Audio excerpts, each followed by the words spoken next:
La présentation, introduction à WordPress sous Nginx. Avant de commencer officiellement, j'aimerais peut-être ça prendre un peu le pouls de la salle, à savoir c'est quoi votre situation actuelle, donc pourquoi vous êtes ici aujourd'hui. Donc, est-ce qu'il y en a qui sont ici parce que, par exemple, leur site plante régulièrement avec une autre technologie que Nginx? Est-ce qu'il y en a parmi vous que une personne... OK, ou le site de client, ou des sites que vous administrez, ou quelque chose dans le genre. Donc, OK. Est-ce qu'il y en a qui accueillent plus que 5000 visiteurs par jour?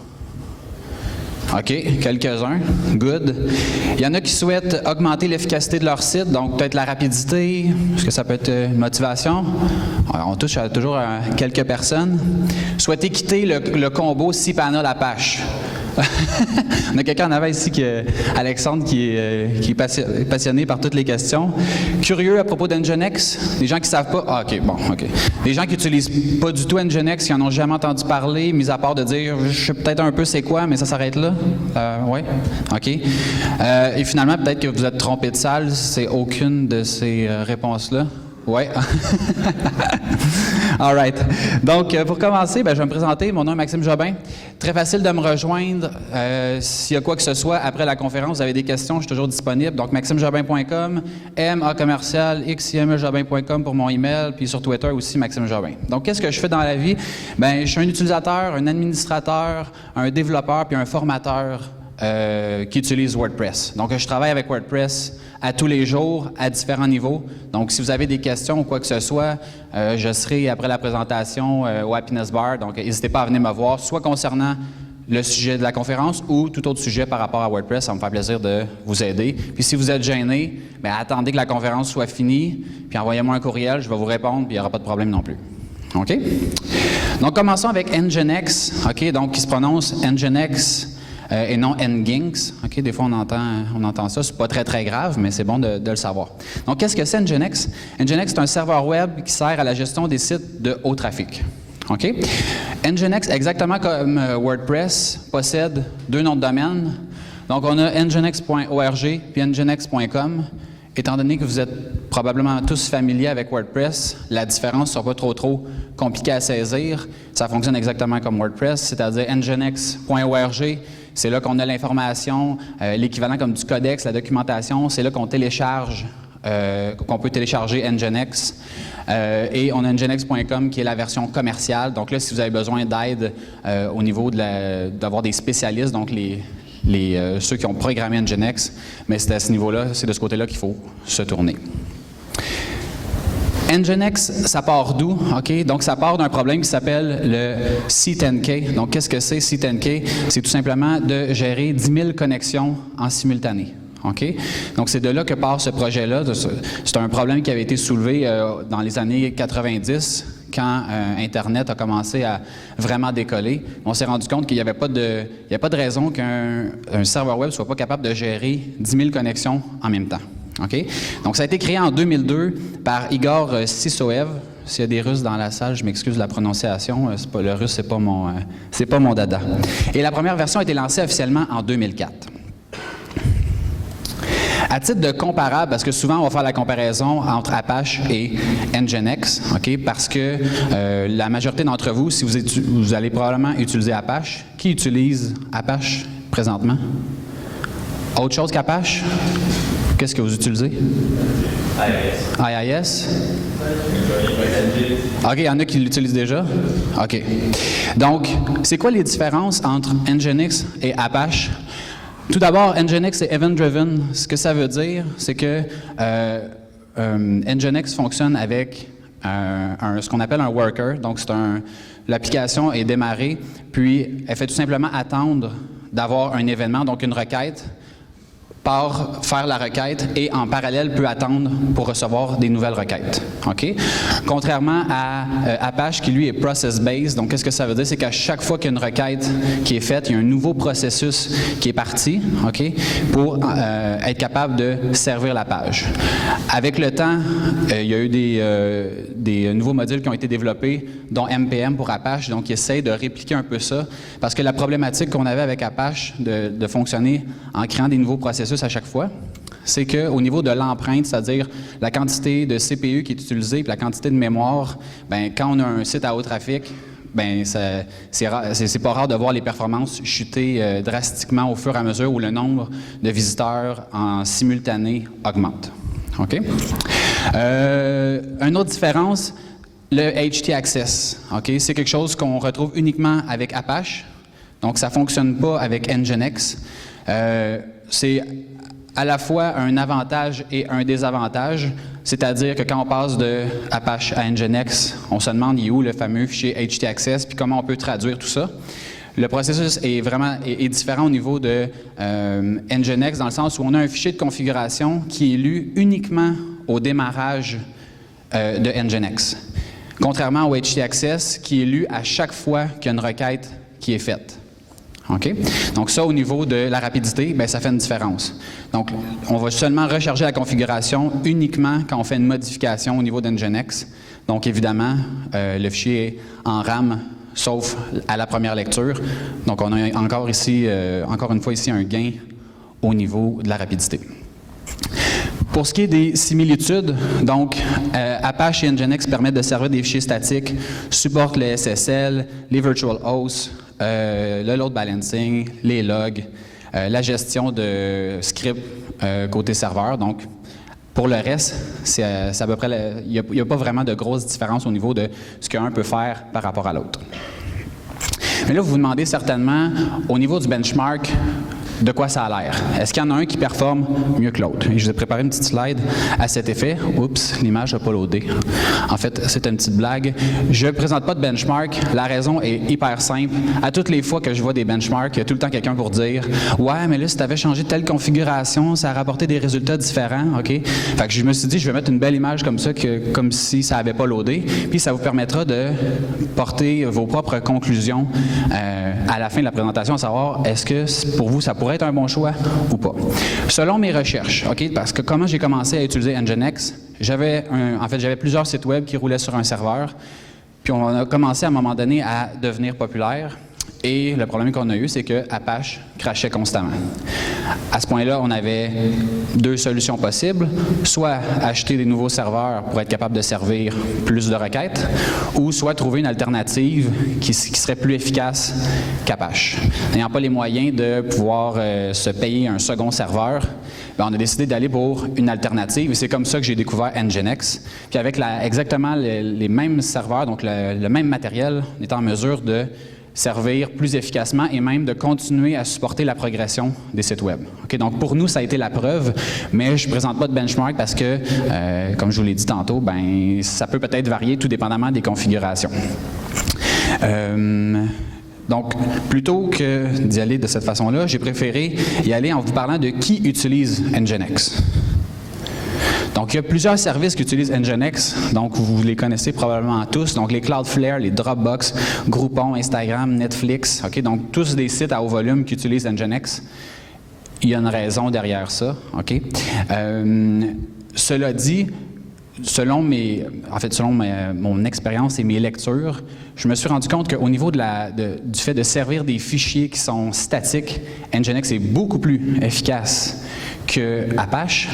Toutefois, pour les fichiers en PHP, si on ne fait pas certaines optimisations, c'est pas rare de voir des benchmarks où on voit que Apache a un léger avantage sur Nginx. Okay? Donc là, c'est là que ça devient, par exemple, intéressant d'activer des trucs de cache, okay? Donc OP Cache, ce genre d'outils-là. Puis là, on est en mesure de vraiment rivaliser Nginx, c'est-à-dire est en mesure de rivaliser avec Apache à ce niveau-là et reste plus rapide pour ce qui est des fichiers statiques.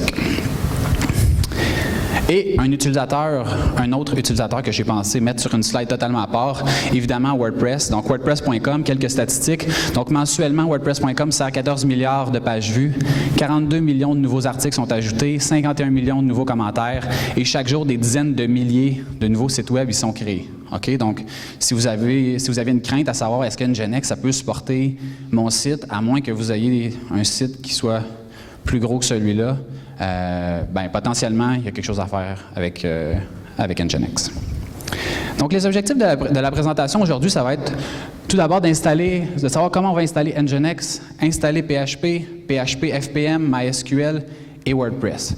Donc, dans le cadre de la présentation, j'ai créé un compte chez digitalocean.com. Donc, c'est juste pour vous dire, c'est un environnement où j'ai utilisé Ubuntu 14.04. Donc, si jamais ça vous intéresse de pouvoir recréer ce qui est fait pendant la présentation, ben sachez c'est quoi le chemin que j'ai utilisé, parce que tout dépendamment de quelle distribution de Linux vous allez utiliser, ben, il va y avoir des petites étapes qui vont être différentes à gauche et à droite, mais grosso modo, le processus reste le même. Donc, tout d'abord, au niveau de la préparation, je prends pour acquis que vous savez ce que c'est un nom de domaine, que vous savez comment le configurer, puis rediriger l'adresse IP vers le compte en question. Okay? Une fois que vous avez créé votre compte, vous vous connectez directement sur votre nouvelle machine, okay? Puis on va utiliser un outil qui s'appelle apt-get. Est-ce qu'il y en a qui connaissent apt-get? Est-ce qu'il y en a qui ne connaissent pas du tout apt-get, qui n'ont aucune idée? Une personne? OK. Donc, apt-get, qu'est-ce que c'est? C'est un gestionnaire, dans le fond, de package, OK, qui permet, en fait, en une seule commande, de pouvoir installer des logiciels. OK? Donc, plutôt que de compiler les codes sources à toutes les fois, ce qui alourdit la tâche et souvent crée des problèmes au niveau des diverses dépendances. En utilisant un outil comme ça, les dépendances sont réglées, on lance la ligne de commande, puis après ça, s'il y a des dépendances à être ajoutées, il s'en occupe automatiquement. Okay? Donc, si vous n'avez aucune expérience avec Nginx, je vous recommande fortement d'utiliser un outil comme apt-get si vous êtes sur Ubuntu, ou Yum, par exemple, si vous êtes sur une autre distribution. Okay? La première fois que je me suis lancé dans l'installation d'Nginx, j'ai décidé de tout compiler manuellement.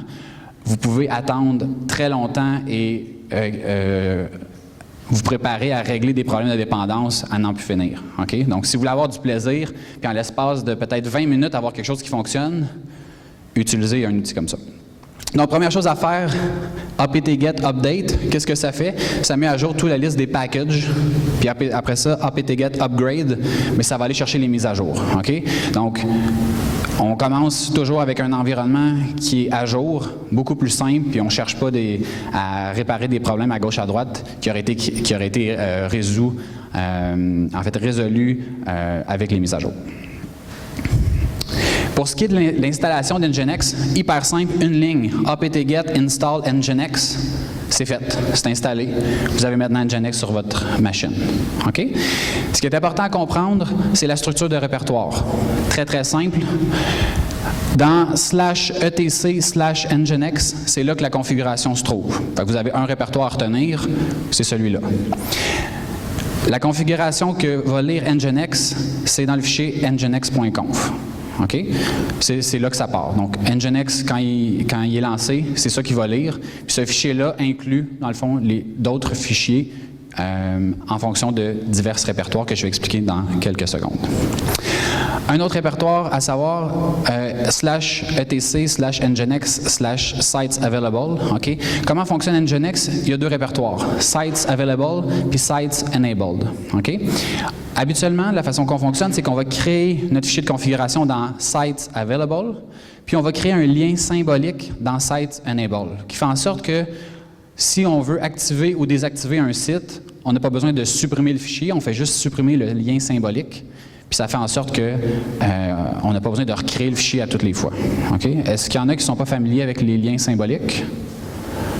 Tout le monde sait c'est quoi un lien symbolique, fait qu'à l'examen, tout le monde va savoir quoi répondre?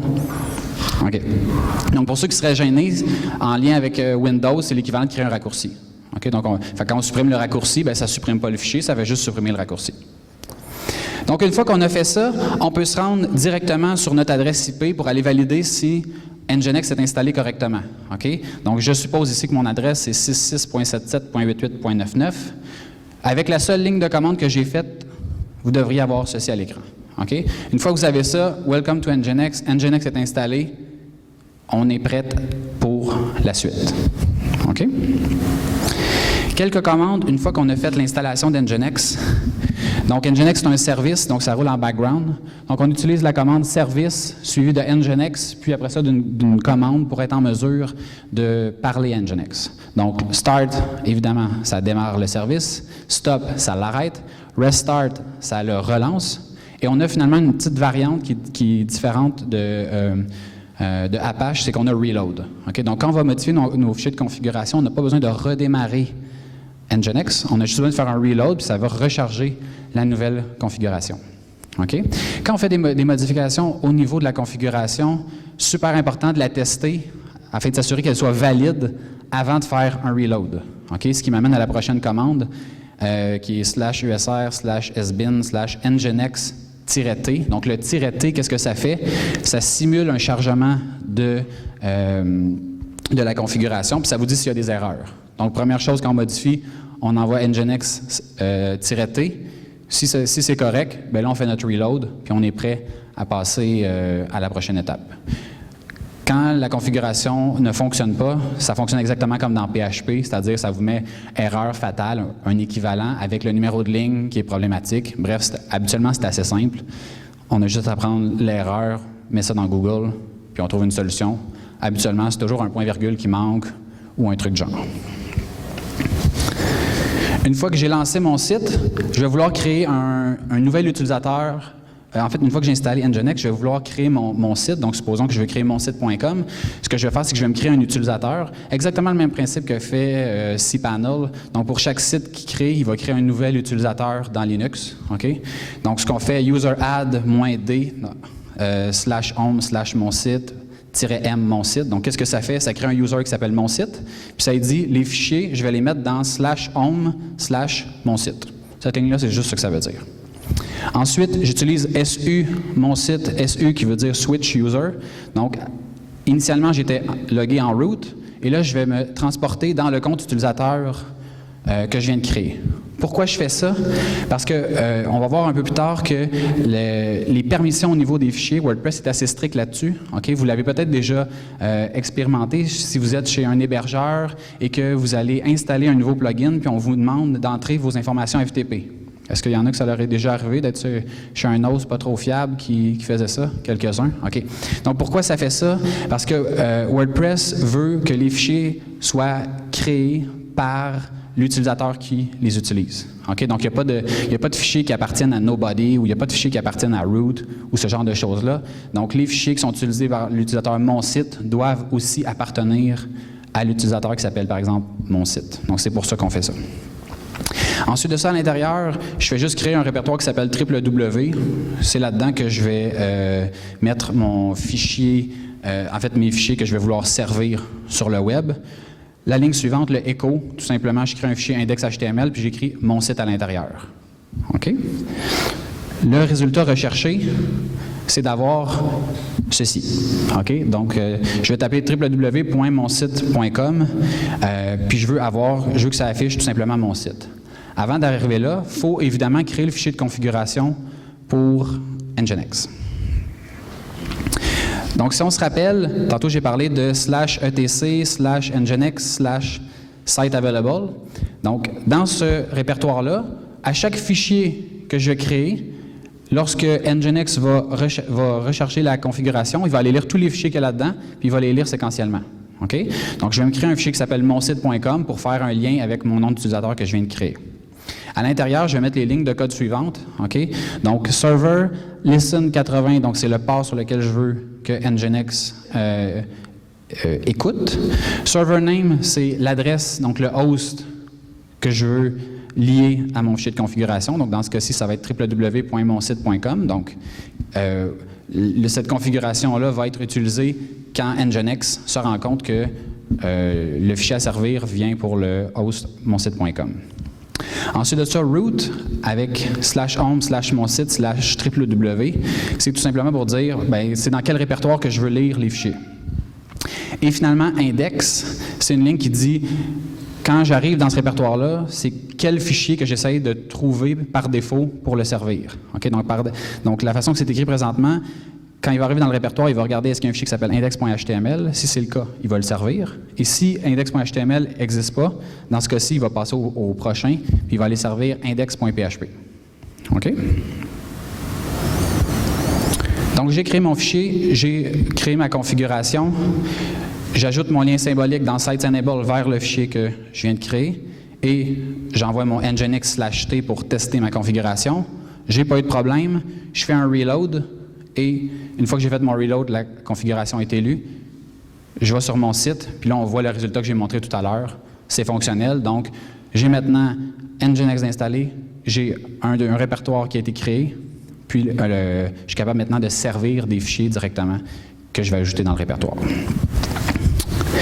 On est maintenant rendu à l'installation de PHP et de MySQL. Donc, pour installer PHP, apt-get install php5-cli, ça va nous permettre d'utiliser PHP en command line. Okay? Ce n'est pas nécessaire pour la présentation, mais si vous voulez l'utiliser à d'autres choses, c'est pratique. Pour MySQL, apt-get install MySQL Server, MySQL Client, donc pour avoir le serveur puis aussi le client pour pouvoir se connecter. Et finalement, PHP5-MySQL, parce qu'on va vouloir avoir la librairie qui nous permet de connecter PHP avec MySQL. Okay? 2 lignes, c'est réglé. On passe maintenant à PHP FPM. Donc, qu'est-ce que c'est PHP FPM? PHP FPM, c'est un logiciel qui permet de faire le lien entre Nginx puis PHP. Donc, je reçois une commande qui dit, par exemple, d'exécuter le fichier allo.php. Nginx n'est pas en mesure de pouvoir exécuter ça. Il faut qu'il passe ça à PHP pour être en mesure de recevoir le résultat qui va servir au client. Okay? Donc, PHP FPM, si on en sorte, c'est l'intermédiaire, donc le pont entre PHP et Nginx. Pour l'installer, apt-get install php5-fpm. Encore une fois, c'est installé. Okay? Si vous voulez jouer avec le fichier php.ini, il se trouve dans ici dans /etc php5 fpm php.ini. Si vous voulez faire des modifications à la façon que PHP se comporte. Pour ce qui est de la configuration de PHP FPM, c'est le même fichier qui est utilisé à peu près à toutes les sauces. Okay? Il y a juste quelques petits trucs qu'on va changer. Okay? Donc, j'ai mon fichier de base ici, puis je vous ai mis en rouge, je ne sais pas si vous voyez relativement bien. J'ai créé mon user qui s'appelle mon site. Okay? Donc, je vais aller créer dans ce qu'on appelle le pool, okay? Donc un fichier de configuration pour dire comment PHP FPM doit se comporter pour faire le lien avec Nginx. Donc, je crée mon fichier, puis je viens juste remplacer les mots qui sont en rouge, okay, pour que le lien puisse se faire. Okay? Si vous remarquez ici, à la ligne 2 et 3, on a user égale mon site, puis groupe égale mon site. Ça revient à ce que je disais. Donc, PHP FPM va exécuter les fichiers en utilisant l'utilisateur mon site, okay, qui correspond à ce que je vous ai parlé tantôt par rapport à WordPress, que WordPress, ce qu'il veut, c'est que les permissions d'utilisation soient les mêmes entre le moment de l'installation puis le moment de l'utilisation. Donc, une fois que j'ai fait ça, là, présentement, ma configuration de Nginx permet uniquement de servir des fichiers HTML ou des fichiers statiques. Okay? Donc là, ce que je vais vouloir, c'est dire, mais là, maintenant, dans ma configuration, quand tu as un fichier PHP qui t'est demandé, je veux que tu l'envoies à PHP FPM pour qu'il puisse faire sa job. Okay? Donc, dans le fichier qu'on a créé tout à l'heure, on va venir ajouter les quelques lignes ici qui font en sorte de dire, ben, si c'est un point PHP, envoie-les à PHP FPM. Okay? Ça peut sembler beaucoup, okay, au niveau comme du code, mais à toutes les fois qu'on crée un site, c'est grosso modo un copier-coller. Puis on a ici le fameux try files. Qu'est-ce que ça fait, ça? C'est que ça dit essaye d'aller chercher le fichier directement. Okay? Donc dans le cas d'un CSS, par exemple, il va regarder est-ce que le fichier CSS existe sur le disque. Et s'il n'existe pas, là, il va avoir un fallback, on va dire, bien, va voir le fichier index.php, ce qui va vous permettre de faire fonctionner vos permaliens correctement si vous changez la structure dans WordPress. Donc, une fois que j'ai fait ça, je repars mon serveur, donc je repars mon PHP FPM, je repars mon Nginx. Puis là, ce que je viens de faire, après ça, c'est que je vais aller ajouter un fichier qui s'appelle pi.php qui va contenir le PHP info. Okay? Donc, juste une petite fonction. Donc, si le pi.php m'affiche le PHP info, bien, ça veut dire nécessairement que le lien se fait correctement entre Nginx et PHP. Donc, je vais tester mon site et c'est le résultat suivant que vous devriez avoir à l'écran. OK? Au niveau de la base de données, on a déjà fait les installations un peu plus tôt. quelques directives ici. Donc, je me connecte en root dans ma base de données, puis je vais tout simplement créer une base de données qui s'appelle mon site en lien avec mon utilisateur. Je vais créer un user qui s'appelle UMonSite. Je vais donner accès un à l'autre. Puis ça va me permettre, dans le fond, d'utiliser ces informations-là quand je vais être rendu au moment de l'installation de WordPress. OK? Donc là, tout est vraiment command line. Il n'y a aucun outil qui est installé à ce moment-ci. Une fois qu'on a fait ça, très important de ne pas oublier la commande qui s'appelle Flush Privileges, parce que quand vous créez des nouveaux utilisateurs, si vous ne flushez pas les privilèges, vous allez essayer de vous connecter puis ça ne fonctionnera pas. OK? Donc cette commande-là, ultra important de s'en rappeler. Et finalement, on arrive au dernier bout qui est l'installation de WordPress. Donc grosso modo, je fais juste retourner dans le compte de mon utilisateur qui s'appelle mon site, puis là je fais une commande qui s'appelle wget qui me permet d'aller chercher la source. Donc, je passe même pas par un FTP. Donc, je fais ça directement, donc c'est beaucoup plus rapide. Je dézippe le fichier et ensuite de ça, il me reste juste à visiter mon site pour être en mesure de compléter l'installation. OK? Donc, à l'espace de 20 minutes, j'ai une installation qui est faite de WordPress. J'utilise Nginx. Puis, la vie est belle au niveau de l'empreinte que laissent les requêtes sur mon serveur. Donc, je n'ai pas besoin d'avoir un serveur ultra puissant pour être en mesure de servir les requêtes adéquatement. Si vous voulez plus d'informations concernant la présentation, je vous ai créé un lien sur mon site où j'ai mis les slides de la présentation, puis j'ai également détaillé toutes les étapes qui vont vous permettre d'arriver à l'installation de la présentation que j'ai faite aujourd'hui. Je sais que, bon, il y avait beaucoup de codes, il y avait des choses qui sont théoriques, mais faut passer à travers pour être en mesure d'y arriver. La documentation n'est pas toujours claire, puis c'est pour ça que je vous ai détaillé tout ça sur ma page web. Dans le fond, je vais juste voir si je suis en mesure de l'afficher. On va faire un test. Donc là, c'est du sans filet, bien évidemment. Ah, la cache n'est pas... OK, bon, je reviendrai un peu plus tard là-dessus pour vous montrer je vais aller flasher ma cache, puis je reviendrai. Donc, pardon? Ouais, exactement. En fait, j'avais mis un cron, mais je l'ai peut-être mis trop tard, là, il est 10h27. Je m'étais peut-être mis jusqu'à 40. Je savais pas trop quand est-ce que ça allait finir. Donc, on retourne ici. Et voilà, donc en l'espace de quelques instants, on vient de créer une installation avec Nginx. Donc si vous avez des questions, commentaires, n'hésitez pas. Question ici, Alexandre? On dirait que pour les process PHP comme tel, la page pourrait être plus performante que...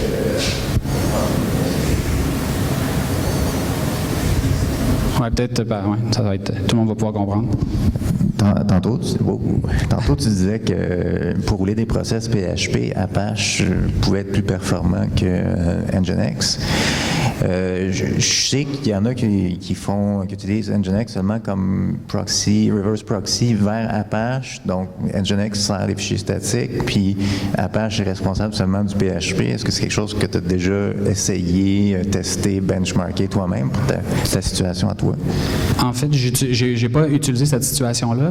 Le résultat de mes recherches, ce que j'ai constaté, c'est que en activant OPCache, qui est maintenant par défaut je me rappelle pas c'est quoi dans quelle version de PHP, dans le fond qui est depuis 5.5. Bon, donc depuis 5.5, OPCache est là par défaut. Donc une fois qu'il est activé, les résultats sont très très similaires. Tu sais, je voudrais pas dire que c'est plus rapide mais selon ma compréhension, ce serait négligeable la différence depuis cet ajout-là.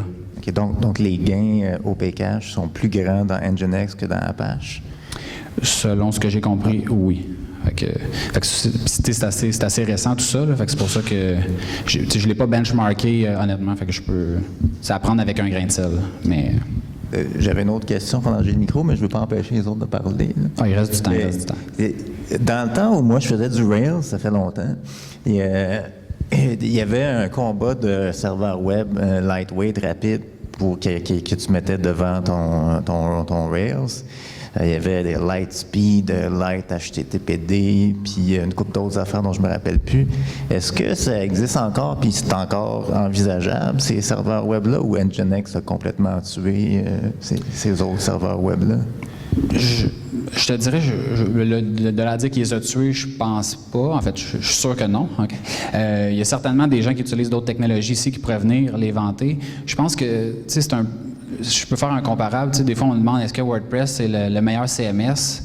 Tu sais, la réponse, c'est non. C'est pas le meilleur. C'est quel le meilleur? Il n'y en a aucun qui est meilleur. Ça dépend vraiment du contexte. Fait que je pense que c'est un peu la même chose au niveau des serveurs web. Je pense pas que, mettons, il y en a un qui est comme meilleur que tous les autres à tous les niveaux. Puis encore là, ça dépend des connaissances de chaque personne. Tu sais, ça dépend de plein de choses. Je reviens, dans le fond, au benchmark du départ. Je veux dire, il y a tout le temps des configurations qu'on peut faire à gauche, à droite qui font en sorte qu'on va aller chercher un gain dans un cas, mais qu'on va faire un compromis dans un autre. Fait que je pense pas que c'est noir ou blanc. Là. Je pense qu'il y a beaucoup de gris là-dedans. Mais dans le cas de WordPress, un des avantages non négligeables du CMS en dehors du software lui-même, c'est la communauté, la documentation, les gens qui sont prêts à t'aider, tout ça. Apache a une communauté pas mal plus grande que Nginx, en tout cas historiquement. Dans les débuts de Nginx, le gros problème, c'est qu'il n'y avait presque pas de documentation en anglais, des affaires de même. Est-ce que c'est rendu pas pire maintenant? Moi, j'ai commencé à l'utiliser, ça fait peut-être 3 ans. Au départ, c'était vraiment problématique. Là. La recherche, ça avait aucun sens. Maintenant, honnêtement, à toutes les fois que je Google quoi que ce soit, je trouve sans problème. Fait qu'après ça, moi, j'ai vu une très grosse amélioration dans les dernières années. Il y a DigitalOcean, là, je le plug, mais j'ai pas de lien avec eux autres, là, qui ont fait beaucoup d'efforts pour demander aux gens qui ont des connaissances de produire des articles, puis ils les payent pour justement comment configurer. Puis maintenant, si vous faites des recherches sur Nginx, assurément, vous allez tomber sur le site les pages de DigitalOcean qui sont super bien expliquées pour faire à peu près tout. Il y a aussi un autre site, RTCamp, que j'utilise pour ce qui est de l'optimisation. Donc, à ce niveau-là, je rencontre plus aujourd'hui les problèmes que j'ai rencontrés il y a 3 ans quand j'ai commencé à l'utiliser. Là. D'autres questions? Oui, juste passer le micro.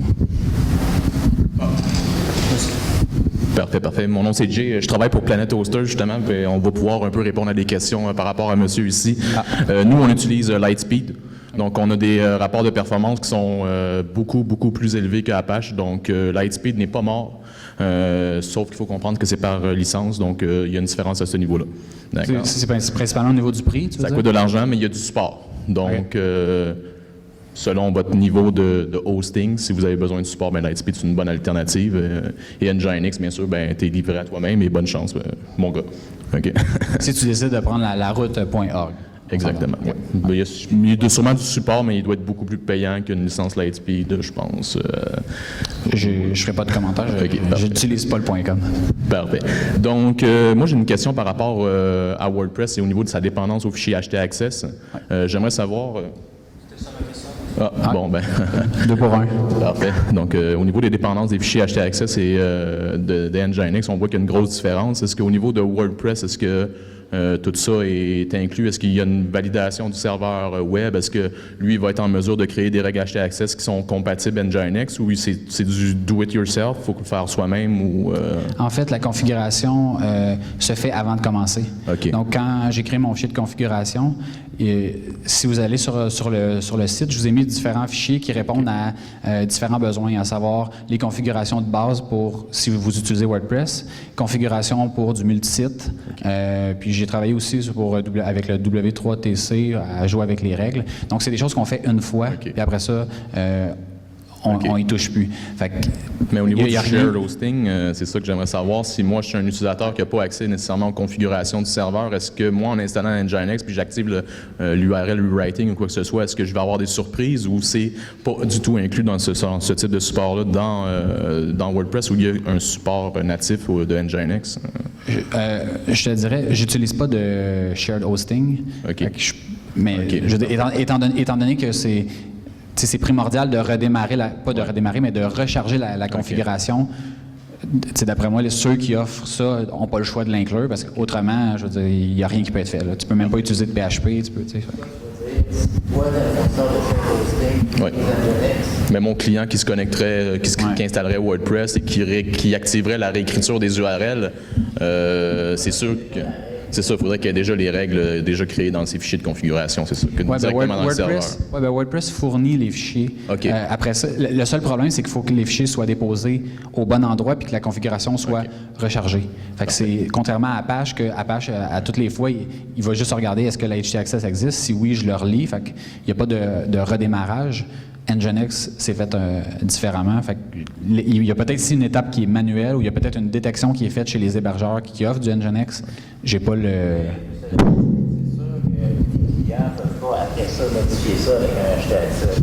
Non, c'est exactement ça que j'aimerais savoir. C'est parce que il n'y a pas de htaccess. Dans WordPress, parce que quand tu actives la réécriture des URL, il y a le fichier htaccess qui est réécrit dynamiquement à la sauvegarde. Donc, j'aimerais savoir, c'est ça, si tu commences à jouer dans tes configurations, dans ton back-office, puis tu actives la réécriture des URL ou le SEO friendly, est-ce que tu vas avoir des surprises? Est-ce qu'il va créer? Ou c'est ça que j'aimerais savoir. Y a-t-il une possibilité d'intégrer ça dans un hosting share ou quoi que ce soit, où il n'y a aucune... En fait, la façon qu'on crée le fichier de configuration dans Nginx, c'est qu'on va dire essaye de voir si l'URL, est-ce qu'il y a un mapping direct avec un fichier, puis sinon, envoie ça sur index.php. Fait que ça fait en sorte que ça fonctionne tout le temps. Fait qu'il y a pas de Dans le fond, une fois que j'ai créé mon fichier de configuration, j'ai même pas encore installé WordPress, puis ça va déjà fonctionner si je vais jouer avec mes permaliens. Parfait. Fait que c'était ma question. En fait, il n'y a pas vraiment de raison pour WordPress génère ce htaccess-là seulement quand tu décides d'activer les permanents. Il pourrait toujours être là, ça marcherait. Exact. Je pense que c'est une legacy de... OK. Ben, c'est parce que c'est justement au niveau des share hosting, il y a vraiment des... Il faut savoir ce genre d'informations-là avant de pouvoir le déployer ou quoi que ce soit. Clairement. Oui. Donc, merci beaucoup de ces informations-là. De rien. Si je peux ajouter, en fait, moi, de mon point de vue, il faut retenir que Nginx, on l'utilise, c'est pour les utilisateurs avancés. Parce qu'en fait, plein de plugins comme des plugins de sécurité. On va peut-être prendre le micro. Donc ce que je disais, c'est que Nginx, il faut se dire en tête que ça va être des utilisateurs avancés qui vont l'utiliser, parce qu'il y a plein de plugins WordPress, je pense notamment aux plugins de sécurité, qui vont ajouter des tonnes de lignes dans le fichier htaccess et qui vont pas pouvoir être reproduites sur Nginx. Donc ça va être compliqué pour un client lambda de lui faire comprendre les règles Nginx, alors que pour lui, Apache, ça lui paraît quand même plus évident. Il clique sur le bouton de son plugin de sécurité, puis il a toutes les règles d'ajouter, quoi. Donc en fait, Nginx, c'est vraiment pour quelqu'un qui sait ce qu'il fait. Bien, on a pu voir qu'avec l'installation, tout ça, c'est pas monsieur, madame, tout le monde qui se lance dans l'installation de Nginx. Ça prend quand même certaines connaissances techniques. Cela dit, je dirais que j'ai été surpris. Je croyais rencontrer ce problème-là de devoir trouver des configurations bizarres à gauche, à droite à faire pour faire fonctionner mes plugins. Jusqu'à présent, ça m'est pas arrivé. Vous seriez surpris de voir la quantité de plugins qui gèrent par défaut autant la création de règles pour un htaccess ou l'équivalent pour Nginx. Okay, donc, j'utilise par exemple iTheme Security, puis j'ai rien eu à faire, puis tout fonctionne, puis ça s'intègre bien avec mon WordPress. Puis même si j'ai changé l'adresse pour accéder à mon WP admin, donc aucune modification à mes fichiers de configuration pour Nginx. Là, je me suis Planet Hoster, je ne sais pas, il est rendu où. Moi, j'utilise un hébergement shared hosting qui roule sur Nginx. Je suis un user, ce n'est pas moi qui ai configuré la machine. C'est de la catégorie d'hébergement qui appelle du Manage WordPress Hosting. C'est l'hébergement spécialisé WordPress. Donc, le gars qui monte les serveurs, lui, il set up toutes les règles Nginx d'avance pour supporter les configurations les plus classiques de WordPress. Puis, en théorie, tout ce que tu installes, ça va marcher, mais c'est sûr que ce que tu gagnes en performance en étant sur ce genre de hosting-là, tu le perds en flexibilité. J'ai pas le droit je ne peux pas uploader un htaccess puis aller modifier des affaires, mais c'est un compromis que moi, je suis prêt à faire en tant que client parce que j'ai un site qui va comme 100 fois plus vite qu'avec Apache puis WP Supercache de merde. Mais en fait, c'est pas tellement WP Supercache de merde, c'est que j'ai pas, moi, à configurer ça. Le serveur, il fait le proxy lui-même. Pour moi, ça vaut la peine de payer un peu plus cher puis avoir moins de flexibilité. C'est ça un peu le modèle d'affaires du hosting Nginx C'est plus pour de l'hébergement WordPress haute performance qui va déjà avoir été la configuration va avoir été fine-tunée, puis ça va être la même pour tout le monde qui est sur le serveur. C'est comme ça que je vois ça. Je pense que WP Engine, qui sont les premiers à avoir fait ça, eux autres, ils roulent Nginx aussi, probablement avec un proxy cache vers PHP, FPM ou Apache en arrière, là, un des deux. Puis, ils ne donnent pas le droit de faire grand-chose en tant que client. Là, ils t'interdisent des plugins, des affaires comme ça. C'est ça, la technique, je pense. J'ai rafraîchi la cache sur mon site. Donc, si vous allez, introduction dans le fond, la présentation, puis grosso modo, les slides sont là. Puis vous voyez là, toutes les lignes de code à faire. Donc, si vous suivez ça, là, intégral, ça marche, garanti ou argent remis. Okay. Vous irez voir les organisateurs pour avoir votre argent. Une petite question au niveau d'Nginx versus Apache encore. On s'entend, il y a l'aspect performance, mais outre l'aspect performance, y a-t-il d'autres avantages, je ne sais pas, aspect sécurité, ou on s'entend des fois, quelque chose qui est populaire va toujours être plus la cible d'un attaqueur versus, mettons, quelque chose de plus obscur. Est-ce que c'est quelque chose que tu as vu comme un avantage ou c'est pas mal négligeable? Ou il y a peut-être d'autres avantages autres que la performance que tu n'as pas parlé? Au niveau de la sécurité, j'utilise rien de natif lié, mettons, à Nginx qui vont me permettre d'effectuer la sécurité. Ça va plus être, par exemple, au niveau du firewall, au niveau d'un service, par exemple, comme Cloudflare ou d'autres services du genre que je vais faire ma sécurité. C'est pas lié directement à Nginx. Il y a peut-être certaines personnes qui le font d'une manière ou d'une autre. Moi, je l'ai pas utilisé comme ça. Donc, je pourrais pas comme dire « Ah, c'est mieux » ou « C'est moins bien ». Puis même avec Apache, j'ai jamais utilisé Apache pour bloquer quoi que ce soit. J'utilisais par exemple CSF ou d'autres firewalls du genre pour arriver à mes fins. Ma question est un peu plus reliée à PHP FPM avec Nginx. Pour l'avoir déjà installé, j'ai remarqué qu'il y a deux façons de le configurer, le lien. C'est soit par un fichier socket ou par un port. Oui. Y a-t-il une différence entre les deux, je sais pas, stabilité ou rapidité? Je dirais, avant, j'utilisais le port, puis je l'ai changé depuis que j'ai fait la présentation. J'utilise le fichier, question de simplicité. Beaucoup plus simple juste de créer un fichier, puis après ça, il faut que tu vérifies parce qu'il faut que tu changes le port d'une fois à l'autre pour pouvoir avoir dans le fond, un pool qui est différent. Tandis qu'avec le fichier, je fais juste changer le nom du fichier. Pas besoin de créer plein de ports, pas besoin de gérer tout ça. À mon sens, plus simple. Puis la majorité des tutoriels vont le présenter comme ça aussi. Fait qu'à toutes les fois, il faut que tu fasses une espèce de cast OK, ben là, moi, je fonctionne pas avec un fichier, je fonctionne avec un port. Fait que là, il faut pas que tu oublies de changer ton port. Puis par défaut, PHP FPM est configuré pour fonctionner avec le fichier avec le socket. Donc, juste des étapes de moins à faire, mais je dirais pas, mettons, j'ai pas vu de performance différente. C'est plus au niveau de la simplicité de dire, ben regarde, par défaut, c'est ça, puis il n'y a pas vraiment d'avantage de changer dans ma configuration, fait que je le laisse comme ça. Good. D'autres questions ou on a fait le tour? Good. Ben merci beaucoup.